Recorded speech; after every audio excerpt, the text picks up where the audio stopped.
La Chine en français. LCF. La Chine en français. Et nous sommes toujours sur Radio LCF avec Chen Lunian qui est venu nous présenter le bonheur de la bouche. En chinois, c'est Kaofu. Qu'est-ce que ça veut dire? Très bien Parce que prononcé, pour nous, Romaric. Bravo. au bout de 6 mois de cours quand même. et un très bon professeur Donc, qui est en ici fait, avec nous. Ici, c'est ça. Hein. Oui, Kaofu, Kao, c'est la bouche, Fu, c'est le bonheur. Ah, C'est presque eh ben. la traduction littérale. Donc, c'est la traduction littérale. Presque, oui. Le bonheur de la bouche. Et Ça pourquoi marche. est-ce que ce serait une conception inconnue chez nous? Qu'est-ce qu'il y a de... Moi, j'ai dit à mes amis français, il suffit de faire un voyage en Chine et regarder dans les restaurants, dans les marchés, pour savoir quel attachement que ce peuple voue à la nourriture et quel bonheur dont ils jouissent. Et le bonheur est écrit sur chaque visage dans les restaurants, dans les, comment dirais-je, dans les marchés. C'est écrit, le bonheur de la bouche. Donc c'est jouissif C'est jouissif. de manger. Et Pour un d'ailleurs, Français, pour un Chinois. Oui. Et d'ailleurs, vous parlez de, les fondamentaux des plaisirs de la vie, la boisson, la nourriture, la sexualité. Et puis vous dites à un moment donné, quand il y en a un qui est un peu, diminué, il y a l'autre qui explose. Du coup, je ne sais pas, est-ce que ça veut dire que chez les Chinois, la sexualité est un peu, réprimée en quelque sorte Pendant des siècles, Ouais. c'était réprimé. Le confucianisme et l'orthodoxe réprimaient cet aspect de l'humain. Et ça ressortait via le plaisir de la bouche, de la nourriture. Voilà. D'accord. Mais est-ce que c'est pas un bonheur qui est réservé aux riches puisque ça peut coûter cher? De bien manger. Non, pas du tout. La cuisine chinoise se caractérise justement par ce côté populaire. Moi, on me demande toujours de comparer la gastronomie française et la gastronomie chinoise. Et je dirais qu'on ne peut pas comparer, par exemple, les boxeurs chinois et les boxeurs occidentaux. Ce sont deux registres très, très différents. La cuisine française, à ma connaissance, bien sûr basée sur les terroirs, basée sur les recettes de grand-mère, tout cela est vrai, mais surtout, ça provient de la cour royale à l'époque. Et comme François Ier, etc., qui ont introduit de l'Italie, de Florence, l'art pictural, mais aussi l'art de la cuisine. Et ce raffinement vient de là-bas. Ouais. Et je ne pense pas que la cuisine de vos ancêtres, les Gaulois, était tellement raffinée. J'ai un doute, effectivement.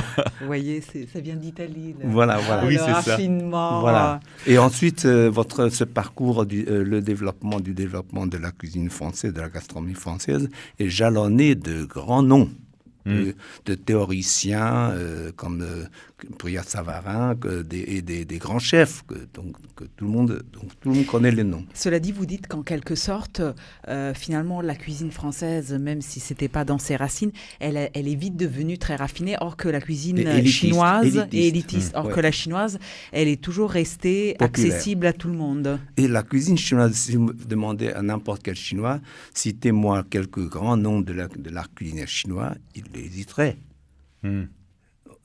Alors, parce que les cuisiniers chinois, c'est les peuples. Les peuples de toutes les régions.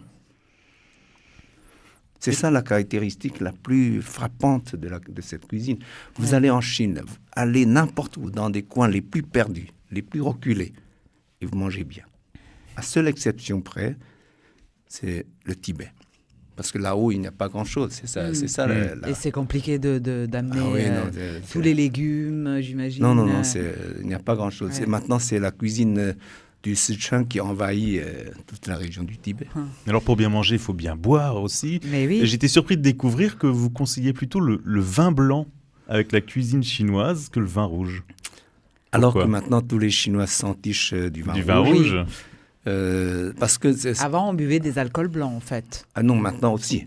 Aussi, dans la plupart des régions, quand on boit, c'est le vin, l'alcool blanc. Oui. C'est ça qui est sérieux. Le reste, Le c'est pas Mao très... Tai. Ah oui, voilà, et compagnie. Ouais. Et je dirais... Sérieux, mais quand même pas évident pendant un repas de boire que de l'alcool à 40 degrés ou je sais pas. Enfin, ce que vous dites, c'est qu'on peut aussi remplacer par de l'eau, puisque pour le chinois, Ouais. faire preuve comme ça de petits subterfuges, c'est aussi un signe de vitalité. Et donc, D'accord. vous mettez, si ça a la même couleur, D'accord. Alessandra, Ah, on met ça de peut l'eau. aller. D'accord, ok. Mais c'est pas très apprécié quand même. Quand même. Si Oui. vous pouvez tenir à 40 degrés tout le Ah repas. oui, oui, Eh oui. ben Ah, non, moi, je peux pas tenir à 40 j'ai degrés emmené tout un repas. des amis français, ils ont tous tenu le coup. Hein. Ah oui. Bon, c'était des Bretons. disons. D'accord. Ah, attention, évidemment. Ils sont tous sortis verticalement. Personne n'est tombé. Et on trinque beaucoup aussi en Chine. Oh, énormément. Mais pour tout, quoi. Chaque repas est arrosé parce que un repas sans alcool n'en est pas un pour les Chinois. Donc, entre amis, dans la famille, etc. Tout le monde, pas tout le monde, il faut boire. Mais il faut admettre que la culture de vin est récente. Oui. Parce que dans l'Antiquité, les Chinois buvaient une espèce de jus de raisin fermenté, ensuite remplacé par l'alcool distillé. Et l'arrivée de vin, de viniculture, ne date pas de très longtemps, un siècle et quelques.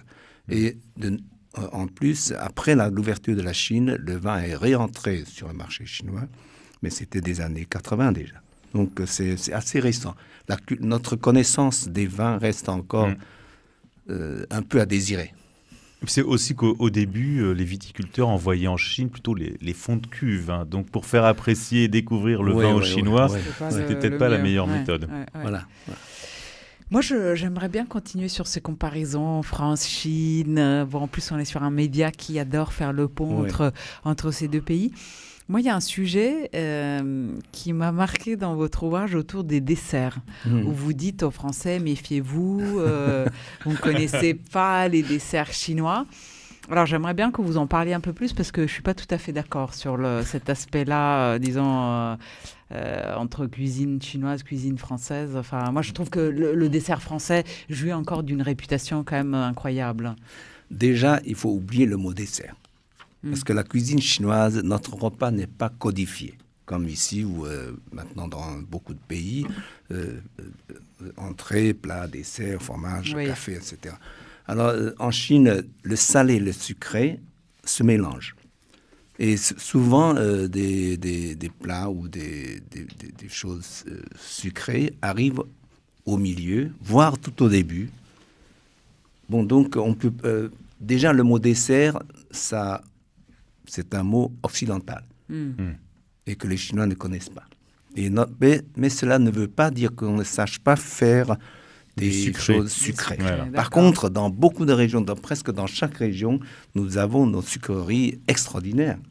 Dans la région de Shanghai, par exemple, dans mon pays natal, Ningpo, je suis originaire de Ningpo, une ville au sud-est de Shanghai, nous avons nous adorons un plat ou une chose qui s'appelle les boulettes farcies de sésame pétries au saindoux.